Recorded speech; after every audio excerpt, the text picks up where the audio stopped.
باب کراهیت الاسراف فی الوضوء. مولانا صاحب تاسو تماوی چې متعلقات د وضو ذکر کړي دی ربط شو د کراهیت معنا مې درته کړې وه چې کراهیت په ترجمه الباب کې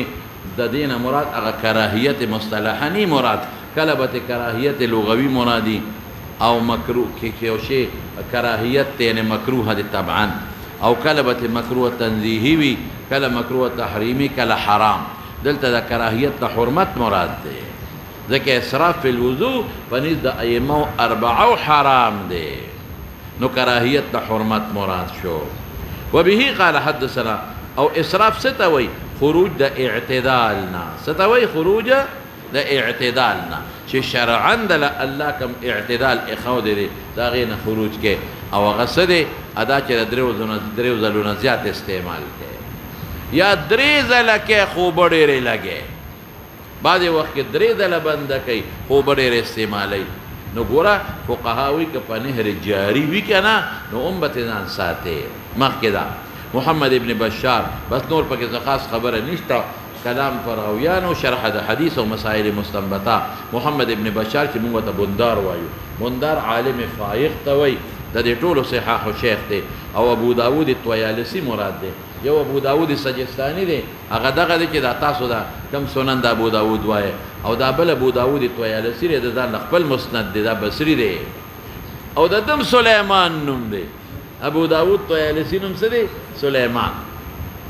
قال حدثنا خارجه دا ابو داود طیالسی ما سوې احد الاعلام احد الحفاظ احد الاعلام احد الحفاظ صاحب د مسند او خارجه ابن مصعب سرخسی متروک بلکې ابن معین وتکذاب وای یحیی ابن معین هغه وتکاذب وای او کذاب ورته وای. مخکې ده خارجه ابن مصعب نو ضعیف راوي شو. یونس ابن عبید احد الائمه ثقه احد الائمه او ثقه او د حسن مراد حسن ابن يسار بصری دی حسن ابن يسار بصری او عطی ابن زمره سعدی ثقه عن ابی ابن کعب نو بس سند کمزور شو نور راویان ثقات دی او خارجه ابن مصعب پکې ضعیف دی بلکې متروک وته وای او د متروک معنا مې تاسو ته کړې وه چې متهم بالکذب ته وای او ابن معین خو ته کذاب وای بالکل. ها نو فرمایي د نبی علیہ السلام نه نقل کوي قال ان للوضوء قولنا پس ان دی دا او دست پر یو شیطان دی یقال له الولهان الولهان وتولي وي وله تحير توي ولها يله ولهن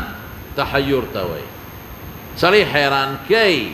سړی په تحیر کې اچي که اودس درې ځله شو که څلور ځله شو اندام پاک شو که پاک نشو فتقوا ځان وساتئ وسواس الماء وسواس څه شی دی بعضې حضرات وي دا مصدر دی او بعضې وي نه صفت دی په معنا د موسوس راجح دا چې دا اسم مصدر دی اسم مصدر او د مصدر منځ کې فرق مې ویلی مفهوم یو دی فرق دا چې د مصدر نه اشتقاق کېږي او اسم مصدر نه اشتقاق نه کېږي نو یا مصدر دی مرجوح قول دی یا صفت دی په معنا د موسوس لیکن مولانا یعنی موسوس خپله معنا ده او یا دا چې اسم مصدر دی نو چې اسم مصدر شي نو ذو وسواس ذو به مقدر کوم او یا دا چې په معنا د موسوس په اخله مجازن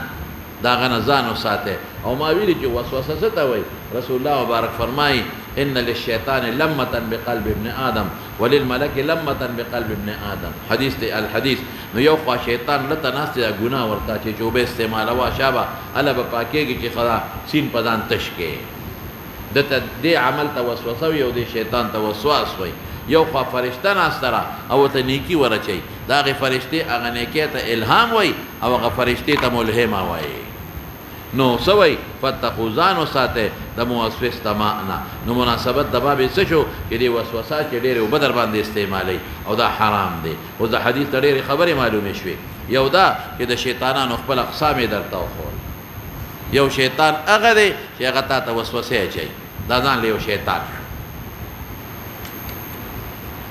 او د وضو په باب کې ته وسوسه کوي. نو اقسام د شیطانان مې درته وکړل چې مختلف قسمونه لري. دویم چې کوم په اودس کې شیطان وسوسه چې الولهان نومې دی، دا ګورې عالم جنس ته د یو کس نوم نه دی، ټولو ته الولهان وایي. پته ولګېد چې د شیطانانو خپل نومونه هم شته، دا ته بله معلومه شوه. دریم ته څه معلومه شوه؟ دریم د وسوسې د شیطان نه تحرز پیغمبر مبارک ترغیب درکړي چې ځان ته وساته. او څلورم حرمت د چا؟ د اسراف فی الوضو، چې د وضو د حرمت نه ځان ساته. د اسراف ته حرام دی، د هغې نه ځان ساته، د شیطان اتباع مه کوه. وفي الباب عن عبد الله بن عمرو، دا په نسائی ابن ماجه کې دی، د هغې سند اوس مضبوط دی. د هغې الفاظ څه دي؟ د هغې فمن زاد على هذا فقد اساء وتعدى وظلم. ویل مې ومن زاد على هذا فقد اساء، د سنت مخالفت یې وکړه، وتعدى تعدی وکړله په څه سره؟ په زیاتو اوبو سره، وظلم بتضییع الوقت. هغه روایت دی او په نسائی ابن ماجه کې دی، او د عبدالله ابن مغفل په ابو داود ابن ماجه کې دی. د عبدالله ابن مغفل ابو داود ابن ماجه کې دی، او د هغې الفاظ هم درته ووایم: سيكون في امتي قوم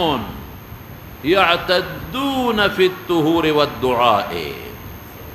سيكون في امتي قوم يعتدون في الدعاء، په دعا کې به هم تعدا کوي، چې څوک ورله 10 روپۍ ورکړي، خدای پاک پلان کې د مدرسې دپاره او جومات ته 10 روپۍ راکړئ، اته واړه جنت ورکړي. ګوره اته واړه ورکړي، دا تعدا شوه. او يعتدون في الطهور، په اودس په پاکوالي غسل ټولو کې به تعدا کوي. دا د عبدالله ابن مغفل، دا په ابو داود ابن ماجه کې دی. قال ابو عیسی حدیث ابی ابن کا حدیث غریب، خارجه په متفرد دی، وليس اسناده بالقوي عند اهل الحديث. او في الباب ولا بیا مضبوط دی. کته حرمت تکم نه ثابت شو چې دا حدیث ضعیف دی، في الباب ولا قوي دی. او بل دا دی چې حرمت ما ته نور نصوص نه معلوم دی. لا تبذروا ان المبذرين كانوا اخوان الشياطين، لأن لا نعلم معلوم دی یو کس اصلا د وجود حدیث مسند راوړی دی. مسند څه چې رسول الله مبارک له رسولي وي، سوا د خارجن او خارجه ضعیف دی. وقد روي هذا الحديث من غير وجه د حسن، د حسن بصرینا لاندې مشهور شوی دی، خو هغه مرفوع نه دی، هغه قول د حسن بصری دی. پوهېږې د حسن بصرینا لاندې سند مشهور دی، خو هغه دغه مرفوع روایت نه دی، بلکې څه چې دی لکه مقطوع دی. یار څه چې دی؟ مقطوع. ولا يصح في هذا الباب ده نبي عليه السلام مرفوع او شيء او خارج ليس بالقوي عند اصحابنا، وضعفه ابن المبارك او يحيى ابن معين وتكذاب وي متهم بالكذب وغير متروك. نو دي ولا يصح، دا رد علم دی. ځکه في الباب کې چې تا کوم روایت ذکر کړه د عبد الله ابن عمر او د عبد الله ابن مغفل، هغه صحیح دی.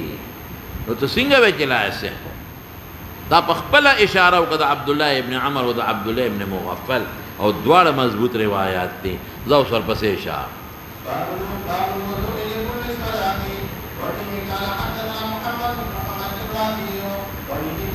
قال حدثنا بأبيه مويا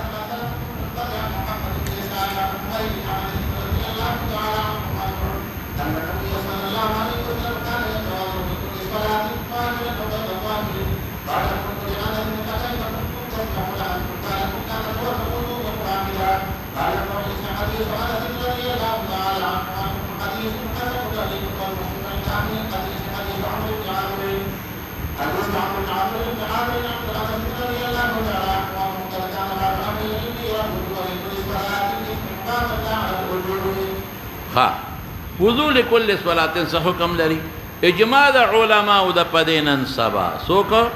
اجماع د علماء د نن سبا پدې چې وضو لكل صلاة دا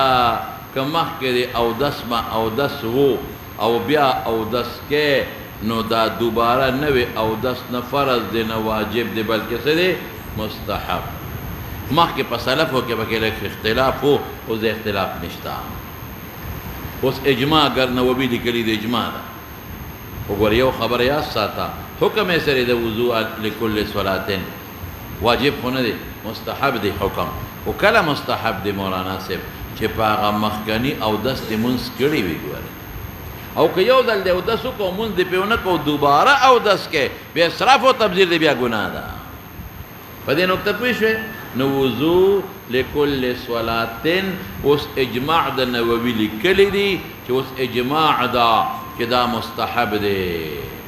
دی که خو کله مستحب دی ووایه چې په مخ کې اودس دې مونځ کړي او که په مخ کې دې مونځ نه کړی او یو اودس دې وکړو بلکې نو بیا اسراف او تبذیر دی بیا ګناه ده او ما وی چې مخکې په بعضې سلفو پکې لږ اختلاف و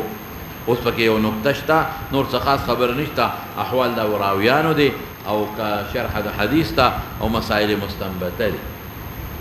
محمد ابن حمید رازی صرف ابن معین ورته ثقه وی باقي ټول جماهیر ورته ضعیف وی او ضبط کې نقصان دی مولانا صاحب جرحا مقیده ده صرف یحیی ابن معین ورته ثقه وی یاد به دي شي څوک ورته ثقه وی یحیی باقي څومره محدثین چې دي ټول ورته ضعیف وی ضعیف راوي دی قال حدثنا سلمة المرفذ مولاد انصارو دی دم ضعیف دی صدوق وكثير الخطأ ما ویلو چې صدوق دته دی لفظ دی وكثير الخطأ چراغ جرح صدوق كثير الخطأ او امام بخاري وی عنده مناكير او مناكير ستوي منکر روایت جمع ده منکر دی ته وی چې ضعیف مخالفت د ثقات نه کوي یعنی دی اکثر مخالفت د ثقات نه کوي محمد ابن اسحاق هم کلام کړو درته کنه چې ما زمون په نسبت باندې سړی ثقه دی او نور یحیی ابن معین او امام مالک په سخت تنقید کوي خو ما یو نقطه ویلې وا چې محمد ابن اسحاق مدلس دی ګوره او عنعنه د مدلس مقبوله نه وي کېدای شي څوک یې حذف کړي وي او حمید الطویله بصري ثقة مدلس دیم ثقه دی او مدلس دی او عنعنه د مدلس مقبوله ني او مولانا صاحب دا حمید الطویله نه دی د په مانځه کې ولاړو چې را پرېوت ساتي وتا مانځه کې مړ دی په مانځه کې د ساوته ده عن انس رضی الله عنه وعنهم نو حدیث انس شو محمد ابن حمید رازی پکې ضعیف شو سلمہ ابن الفضل ضعیف شو او محمد ابن اسحاق او حمید دواړه مدلسین دي په عنعنو نقل کوي کمزور شو سند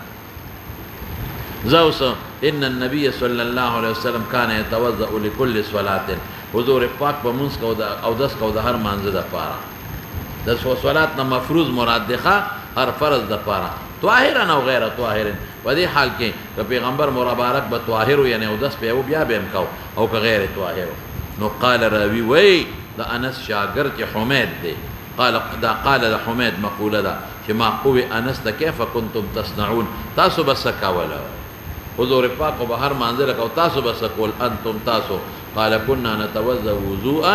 واحدا مونږ به یو او دس کو تر سوچ به مونږ به دس شوي نو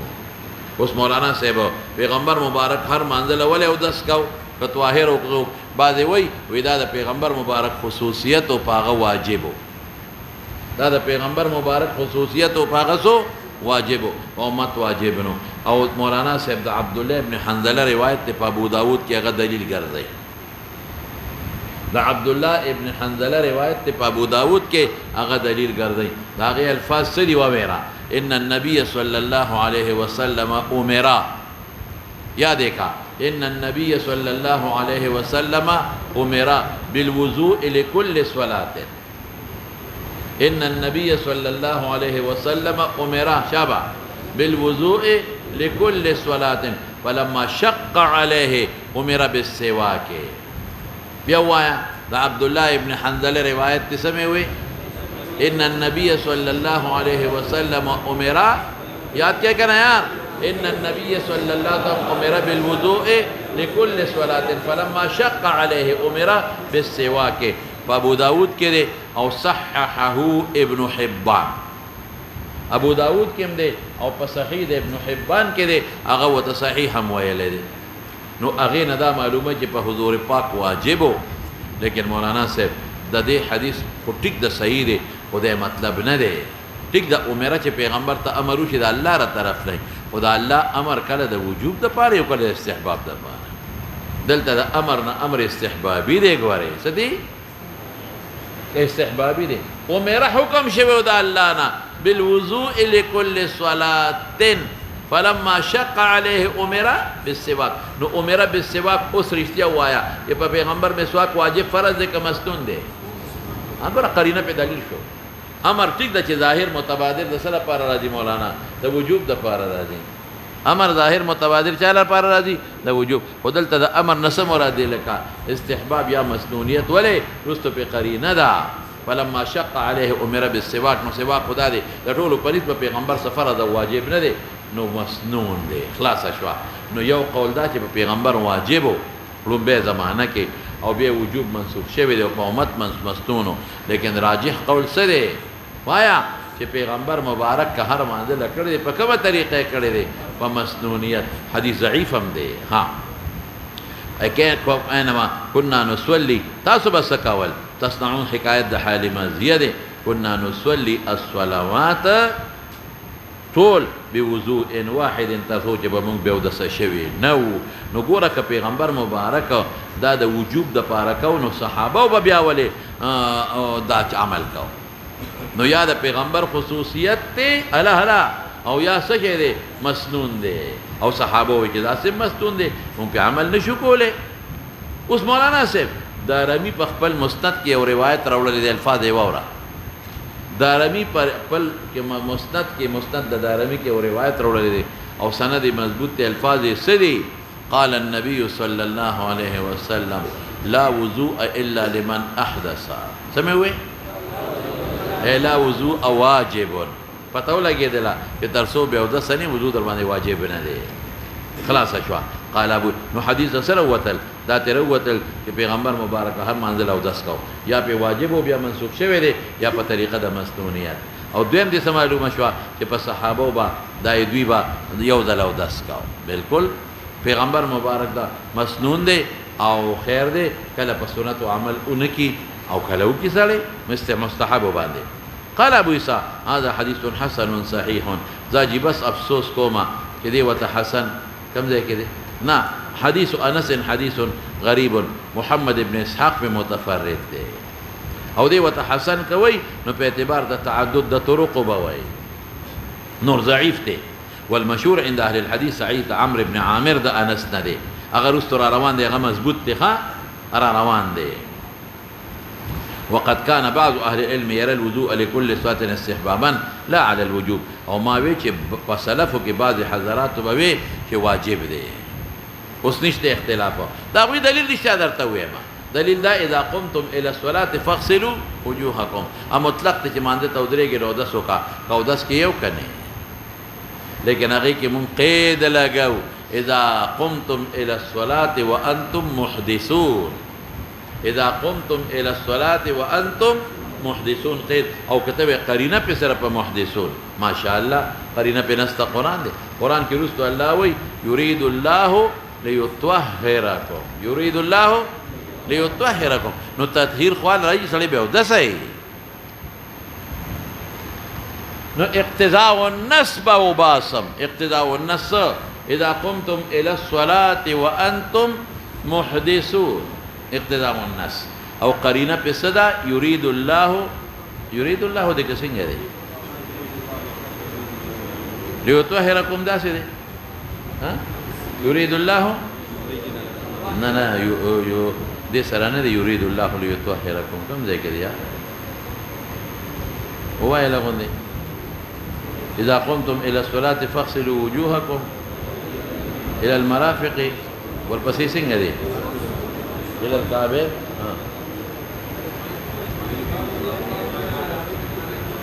ها ولكن يريد ليطهركم، ولكن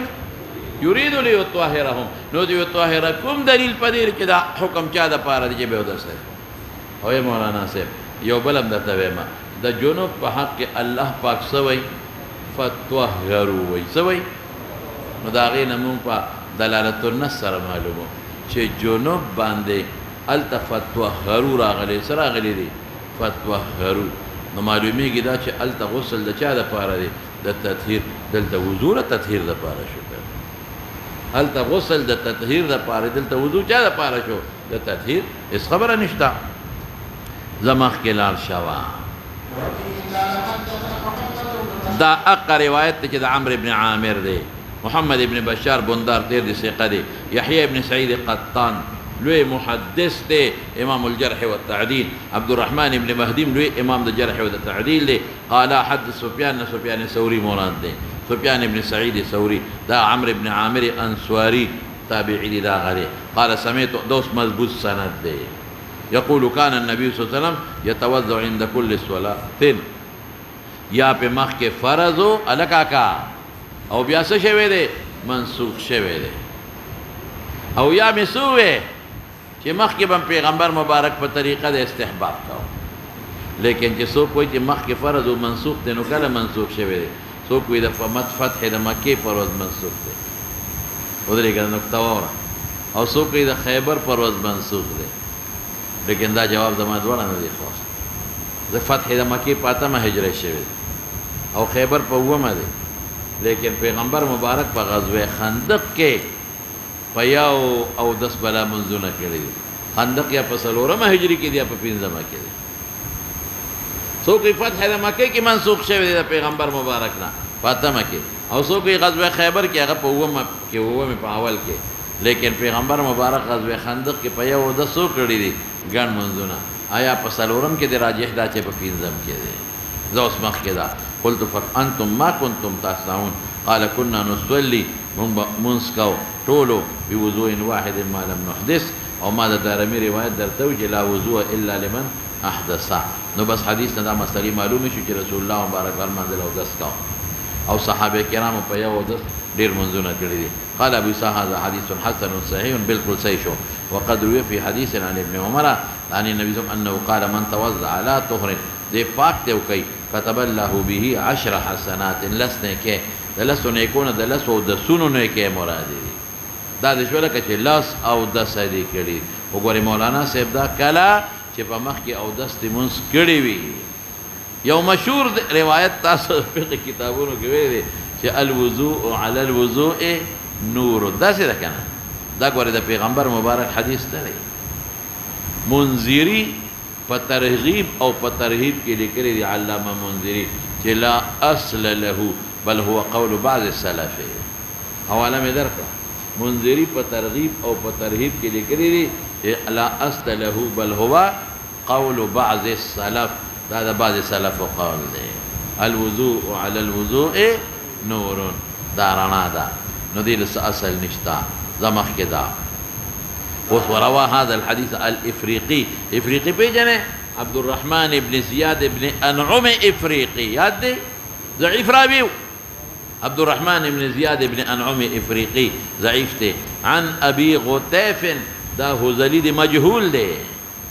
دم ضعیف دی. عن ابن عمر عن النبي صلى الله عليه وسلم حدثنا. او افريقي خو د امام ترمذي نه لري دی، دا خو معلق راوړو، نو دې کله معلق راوړو به متصل کی. حدثنا بذلك حسين بن حريث مروزي، دا د امام ترمذي استاد او ثقه دی. قال حدثنا محمد بن يزيد الواسطي، دا ثقة ثبت عن الافريقي. دام ضعيف دی، ابو غطيف ضعيف دی وهو اسناد ضعيف. قال علي بن مديني شيخ امام بخاري دی. او قال يحيى بن سعيد القطان ذكر شو هشام بن عروة دا حديث فقال هذا اسناد مشرقي. ده مطلب نه چې د مشرقي د وجنه ضعیف دی. ګوري ښا ضعف د چا د وجنه راغی؟ د افریقي او د ابو غطيف د وجنه. استاد مشرقي دا چې رجال د مشرق دي، دا من لطائف الاسناد دی. دا نه چې ګنې د ضعف وجه ده، دا رجال د مشرق دي. ګوري او پکې مروزي واسطي، دا مروه او واسط او عراق په هغه زمانہ کې مشرقي علاقې وي، نو ځکه مشرقي ورته وایي، خو بنا یې په دې نه ده. الله مولانا استقلش سبق د احسان دی.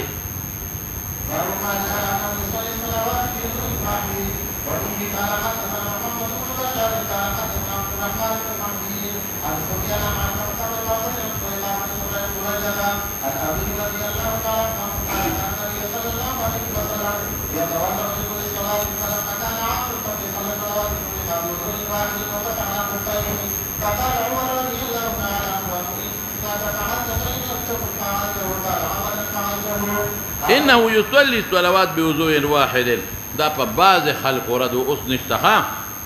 چې وی هر منزل او 10 فرض دی ما وي، محمد بن بشار بندار ثقة عبد الرحمن بن هدي امام د پند ثقة سفيان بن سعيد ثوري تیر شوی دی سفيان ثوري کی علقمه ابن مرصد ثقة سليمان بن بريدة ثقة تابعي عن ابيه کی بريدة اسلامي دی بريدة اسلامي حالات برتوی ما خودن د تنشم ویلي تاسو خیالي دا هغه صحابي دی چې پیغمبر مبارک ته لار نیولې او د مدینه منورې او بیا مسلمان شوی دی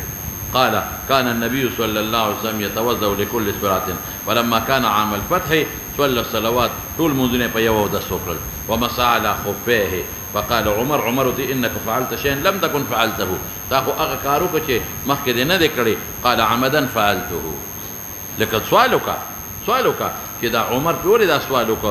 دا خو په غزوه خندق کې پیغمبر مبارک ويو دس ډېر منځونه کړي دي پکې عمر وسره بلکې حضرت عمر راغی رسول الله مبارک لا بخاری کی وای حضرت عمر راغی وی خدای دې دا کافران هلاک کی وی ما خو مونږ د مازیګر نه دی کړی نو حضور پاک ورته فرمایي والله ان صلیت حمام نه دی کړی پاک ور سخت جنگو نو بوتان ورته کوشو نو حضور پاک او دسو کو نو چې او دسو کو نو لاولې د مازیګر منځو کو نو بیا د مازیګر قضا وکړه مونږ قضا شوی مازیګر ماښام او بیا د ماسخوتن هم کړي دي په یو او دس نو عمر خو سره دا دي کړي دي په غزوه خندق کې په سرورم پنځم دی فتح د مکې خو پاتم دی نو څنګه وای چې انك فعلت شيئا لم تكن فعلته نو بعض حضرات وی د عمر نه ير شوی جواب کمزور دی خپل جواب دا چې انك فعلت شيئا دا چې دې مسعد الخفين وکړو دې په یو او د ډیر منځونو وکړ په دواړو تعجب وکړو په نشه په خبره په یو نه په چا تعجب وکړو په دواړو او یادا چې دلته کې په کال د فتح 15 منځونه په یو او دس کړي دي او په خیبر کې 3 کړي دي نو ځکه دا تعجب پې کوي څه یا خو د عمر نه خندق یېرو خیبر کې هم کړي دي هم ته یېرو خیبر په ومه کې ودین یو کال مخ کې نو عمر نه یا د خیبر او د خندق یېرو دوی مسوي دلته تعجب یوازې په دیو نه چې په یو دست ګڼ منځونه کړي تعجب یې پسو کو په دواړو چې یو ځل دی هم د په یو او دس ډېر منځونه کوم د مسح الخفین وکړه او درې مسوي شابه مولانا صاحب چې دلته 15 منځونه کړي په یو او دس په دې تعجب وکړه په خیبر کې لږ کړي دي او په غزوه خندق کې هم لږ کړي دي زمخ کې دا قال ابو اسحاق هذا حديث حسن صحيح نو بس حدیث نه ډېرې مسلې معلومې شوې یو دا چې دا د پیغمبر مبارک د فتح د مکې په ورځ په یو او دس ډېر کړي دي دا ته معلومه شوه بل مسله خفین ته معلومه شوه او بل عمر استاد باندې اعتراض کول شي یو مسله دې ولیدله مخکې دا وروى هذا الحديث علي بن قادم خزاعي كوفي صدوق سمعوا خزاعي كوفي صدوق سفيان الثوري يعني اشارت کوي چې د عبد الرحمن بن مهدي متابع راوړو د چا متابع وزاد فيه توضأ مرة خير زيادة الثقة حجتي يو اندام يو ذل وروى سفيان الثوري هذا الحديث ايضا لك سنج علقمه بن مرصد راوړي هغه راوړي د محارب ابن دثارنا عن سليمان د علقمه متابع راوړو لیکن دا متابع ناقص شو وګوره علقمه متابع او سفيان څه شو نه تیر وته وختي سفيان د علقمه نقل کاوه دلته سفيان د چانه نقل کوي وګوره د محارب ابن دثارنا یاد دي کنه نو دا محارب د چا متابع شو د علقمه لکه پویږي کنه او د دوړ استاد سليمان دی او خو فرق څه شو وختي سليمان عن ابيه وي سليمان تابعي دی او دلته عن ابيه رانغي حديث مرسل شو چې نبی هم کان يتوضا لكل صلاه فرق فيش وي کنه لا مرسل عن أبيه بكنشتا وروى وكيع سفيان عن محارب عن سليمان بن بريد عن أبيه لكبيه راغي لا مسند وروى عبد الرحمن بن مهدي وغيره عن سفيان عن محارب عن سليمان بن بريدة تابع مرسل عن النبي أبيه بكنشتا ذكر سليمان تابعي مرسل هذا مرسل وهذا أصح لو وكيع غين دا مضبوط دا مرسل أسانيد دير دي نور أم سيدي وكيع والعمل على هذا عند أهل العلم أنه يصلى الصلوات بوضوء يصلي أمويل شيء ما لم يحدث وكان بعضهم يتوضا لكل شيء استحبابا او ده اراده ده فضل منهم دا وايو ويروى عن الافريقي ضعيف ته عبد الرحمن بن زياد بن انعم افريقي ابو غتيف مجهول ده دوله ضعيف شو عن ابن عمر عن النبي صلى الله عليه وسلم قال سوي من توضا على طهر سره د طهر نه مع طهر كتب الله له به 10 حسنات وهذا استاد ضعيف مخي وجه تیر شو کنه دا استاد مشرقي په وجه نه چې رجال د مشرق دي بلکې دا دغه دوه راویانو د وجنه وفي الباب عن جابر ابن ماجه کې دي چې نبی صلی الله علیه وسلم الظهر والعصر بوضوء واحد دی بل دی د جابر روایت دی په ابن ماجه کې دا غي سند بیا مضبوط دی مولانا صاحب بس بکو ها بس دی دا بل کتاب دراواله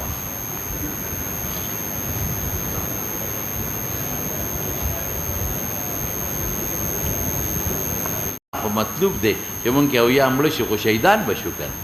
سبا منځونه او روجې بني سو جنت تبازو مفتو کې بلار شو جنت ته نو بیا دې فدیه واغشتا نو چې واغشتا آیت نازل شو مخکې اختیار دی کې د الله حکمت دی ما كان لنبي ان يكون له اسرى حتى يسخن في الارض لیکن اغم حکم وجوبی نه دی ځکه د هغې نه پس هم الله پاک آیت نازل کړی دی چې فاما منا بعد واما فداء حکم وجوبی نه دی خو بهتر داسې دی نو بیا ته فدیه واغشتا نو چې فدیه ته اغشتله مولانا صاحب ډېره عجیبه ده نو عباس ته ته به ډبل ورکې ته به ځان خپل هم ورکې او د عقیل به هم ورکې عقیل د علي صاحب ورور ودر وارو وایي ما سره کب دي وایي عقیل غریب دی هغه به هم ورکې ورته وایي الله رسوله وایي تا ته پته چې زه مسلمان یم وایي دړه نه د خدای خبر خو مونږ کافرانو سره په سب کې نیولې وایي زه غریب یم وایي ښه غریب یې یم وایي ته چې راتلې ام الفضل د ښځه ده زما چاچي هغې له دې بټوه ور نه کړه چې دا واله که زه بیا مړ شم ستا به په کار شي او که جمدې رالم ماله به یې راکړې ورکړی ده که نه وایي قسم په خدای چې د الله رسول یې وایي ځکه د دې بټوې نه یو زه خبر یم یو زما ښځه یو خدای بل څوک معلومېږي ده چې تا الله خبر کړی نو ډبل یې ترې واخیستې او یو بله ته عجیبه ویم ابوالعاص د رسول الله مبارک زوم د حضرت زینب خاوند نو هغه ته یې ویې ته هم فدیه راکړه نو سوال جواب لاړل مکې ته چې فدیه راولېږي نو هر چا خپلې فدیې راولېږلې نو رسول الله مبارک ته پیش کېدی د فلانکي فدیه د فلانکي چا سره چې فدیه نه وه نو هغه ته یې ویې دې صحابو ته خطونه وښایه نور کار یې پې کېښود چې فدیه راغلې که نه او کله د ابوالعاص فدیه رسول الله مبارک ته پیش شوه نو رسول الله مبارک سترګو نه اوښکې وبهېدې لیما ولې ځکه چې زینب یې لور وه نو زینب چې کله ودېده نو حضرت خدیجې رضی الله تعالی عنها سره امیل و د هغې امیل و هغه یې د غاړې نه وویسته او زینب ته یې په غاړه کړې د واده په وخت کې نو زینب هغه امیل په فدیه کې د پاسه یې ښودی رسول الله مبارک ته یو اشاره ورکوله چې ته زما نه د خپلې لور نه هم فدیه دی نو زه هغه امیل هم واله چې ما له خپلې مور خدیجې د واده په وخت کې په غاړه کې اچولې نو چې رسول الله مبارک سترګو نه اوښکې وبهېدل صحابه پیش شو وایي د الله رسوله ولې دا ستا د بلکل اجازت دی دا واپس کوه وی نه وی په دې مې نه دي جړلې چې د لور فدیه نه قبلو یا لور به مې خفی په دې نه خو صرف په یو څیز جړا راغله هغه منظر مې یاد شو چې کوم وخت کې زما د لور زینب ودېده او زما بیبي خدیجې د غاړې نه امیل واغېشته او دی له یې په غاړه کې ور واچوه او زما لور مال یو اشاره م راکړه نو وایي که ستاسو خوښئ دا امیل به واپس کړو زینب ته او باقي فدیه به قبوله کړو وی ښه خو ابوالعاص باندې دا شرط ولګاو وی هغه وخت کې ستا نکاح د زینب سره جایزه وه او اوس دې نکاح منع ده ځکه چې اوس هغه مسلمانه ده او ته کافر یې نو په تا دا شرط دی چې ته به ما ته زینب رالیږې وی ښه نو فدیې واغېشتې دوی لاړل نو زینب یې په اوښ سوره کړه او را روانه یې کړه هجرت ښځه یوازې بولي چې بې د ذي رحم محرم نو یو ظالم کافر و قصه به راځي ښه کتاب النکاح کې هلته به راځي نو هغې وله اصله اوښ له غزار ورکړه نو دا ترې را پرېوته نو زخمیم شوه وی ښه ستا پلار زموږ نه اویا مړه کړل او دا اویو فدیې ته به روغه ځې نو دی اسې اوښې وله و او راویې غورځوله نو دا زخمیم شو خلکو ته یې نه ښځو ته به غږ نه کې ظلم کې او د دې په ګېډه ماشوم هغه هم ته پرېوت هم ساقط شو نو زینب بیا مدینې شریفې ته راغله نو دې کې اوږده خبره ده بیا چې زینب وروسته بیا ابوالعاص ته په نکاح شوې ده چې ابوالعاص ایمان راوړی نو نکاح جدیده ده او که زړه نکاح کتاب النکاح کې به تفصیلات راځي نو ان رجالا بعض سړو د انصارو اجازت وغوښته رسول الله صلی الله علیه وسلم نه فقالوا ائذن موږ ته حکم وکړه فلنترک لابن اختنا موږ خپل خورۍ ته پرېږدو چې عباس ته فدیه ده ما او چې عباس د هغوی خورایو په څه نسبت یې خورایو وایه یا خدایه د عباس نیا سلما د بنو النجار قبیلې پرېږدو قال والله لا تذرون منه درهما یو روپۍ به هم نه پرېږدی بیا خو به انصاف را نه شي بیا به خلک وایي چې پیغمبر د خپلو نه نالي او د نورو نه اخلي او مولانا صاحب دا عباس چې دی ونیول که نه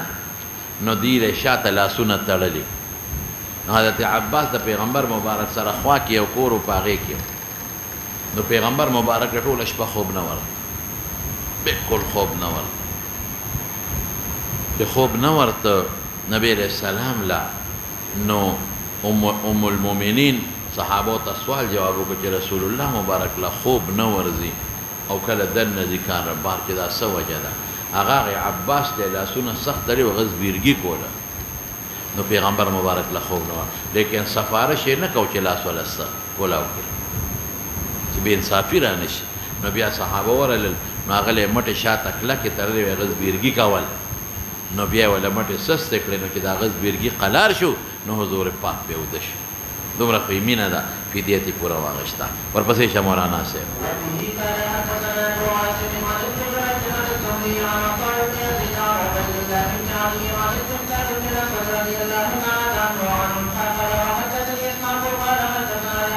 عباس خپه شو چې مانه یې واغېستل نو زه خو مسلمان یم آیت په دې کې رشا نازل دی هغه آیت څه دی ورګه یا ایها النبي قل لمن في ايديكم من الاسرى ان يعلم الله في قلوبكم خيرا يؤتكم خيرا مما اخذ دا څه دي کنه چې تاسو زړه کې الله ته علم دی خو کدا ښکاره شي چې تاسو یې نو د دې بهتر بدل اجر درکړي شابه سي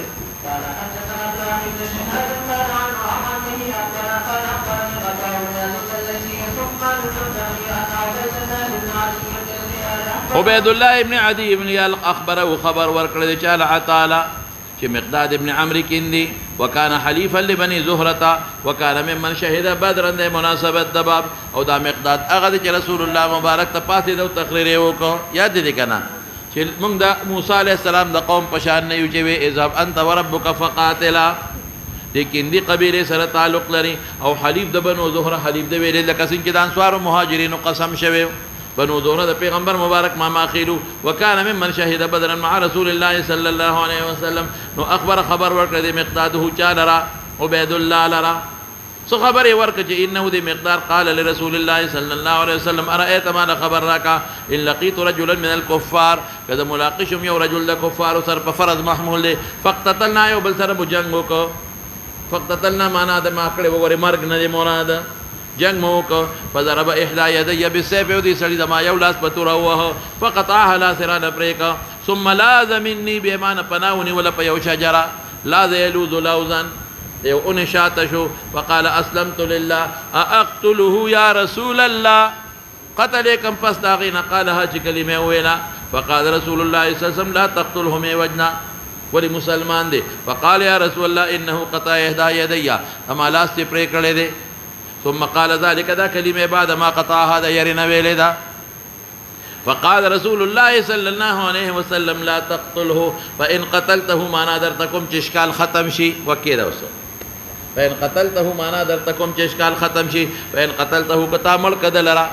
اوس خو د کلمه وې اوس خو د مسلمان شو کته دا کلمه د يرنا ویلدا نو هل شققت من قلبه اوس خو د مسلمان دی فإن قتلته کبیاد ملک نو فإنه بمنزلتک د ستا په منزله دی قبل ان تقتله سمانا دا مو چې ته مسلمان وې دی مسلمان دی نه نه نه نه ستا د قاتل جوړېدو نه مخکې ستا څه مرتبه وه چې ستا وینه محفوظه وه سمې وې ستا د قاتل جوړېدو نه چې سړی وجنې د هغې نه مخکې د مرتبه سوا وینه دې سوا محفوظه د دم وینه محفوظه ولې مسلمان شوی فإن قتلته کدی دې مړ کو نو دې ستا په منزله دي قبل ان تقتله ستا کومه مرتبه چې تا دې اعلان وجلې مرتبه سوا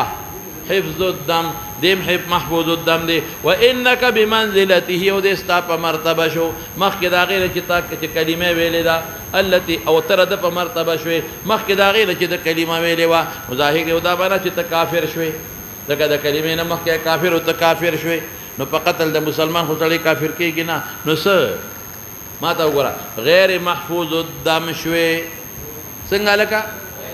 انک بمنزلته ته هغه په مرتبه شوې خو مخکې د هغې نه چې هغه کلمه ویلې وه هغه هم غیر محفوظ الدم و د کلمې نه مخکې خو سبب کفر و شابه او تم غیر محفوظ الدم شوې خو سبب د څه د قتل د مسلمان دی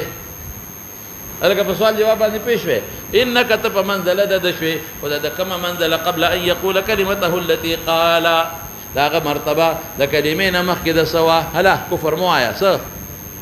کفر مو وایه غیر محفوظ الدم وایه که نه خو د څه د وجې نه غیر محفوظ الدم کفر د وجې نه او تم غیر محفوظ الدم شو خو د څه د وجې نه د قتل د وجې نه هلکه زه زر در ویمه وخت نا وخت طریقه ته یو جنازه د غیر ادب وبه قال حدثني يعقوب بن ابراهيم قال حدثنا ابن علية اسماعيل تبراد قال حدثنا سليمان التيمي قال حدثنا انس قال قال رسول الله صلى الله عليه وسلم بدر من ينظر ما صنع ابو جهل يستر وقلا فانطلق على عبد الله بن مسعود فوجدوا قد ضربه ابن عفرات شبه دي کنه حتى برد يخشى صاحبك وخو يخو فقال انت ابا جهل الک خبر بکړی دا انت مبتدا د ابو جهل خبر نو ولی ابا جهل وی یاد دی هاي هاي ولی یو لغت دا دی چې اسماء سته مکبره په حالات ثلاثه کې په الف لیکل کېږي استعمال یې ډېر د تخفیف غواړي قال ابن علي قال سليمان هكذا قال انس انت ابا جهل قال وهل فوق رجل قتلتموه یعنی تاسو وجه مال اسعار نه دی قوم دلا سمړې ما قال سليمان او قال قتله قوم شك راوي قال راوي وقال ابو مجلد قال ابو جنفلو ارمان کا غیر اکار وجلې وي اکار زمیدار ته وي نو دوی خو تاجرانو د مکه خلقا نو زمیدارانو ته بس پک نظر قتل ټولو پرتو کې ډیرانو نه چې یو پیخ خای او دا نو او زمیدار ولی ځکه د مدینه خلق معاذ وجلو او معاوز وغيرها اغا د مدینه خلق او زمیدارانو یاد دي کنه اوس مولانا یو قوي قوم وجلې بل خو ارمان کا غیر اکار وجلې نو د چا په اډرې وجلې دی وایا د حضور پاک نو ځکه قوم یادای او ظاهري سبب یې د اکارین دي د مدینه والا وبه قال حدثنا موسى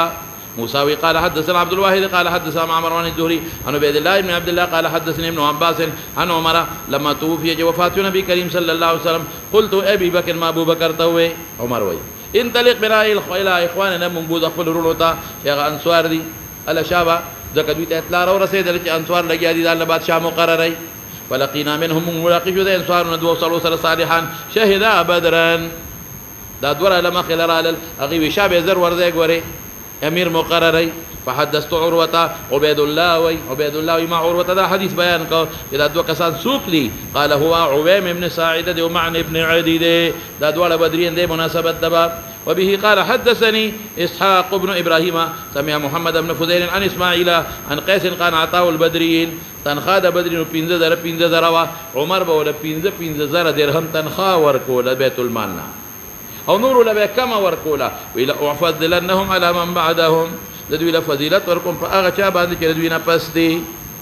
دوی نه پس چې دوی نه پس کوم مسلمانان راغلي دي یا په مرتبه کې دوی نه پس دي مولانا صاحب زبب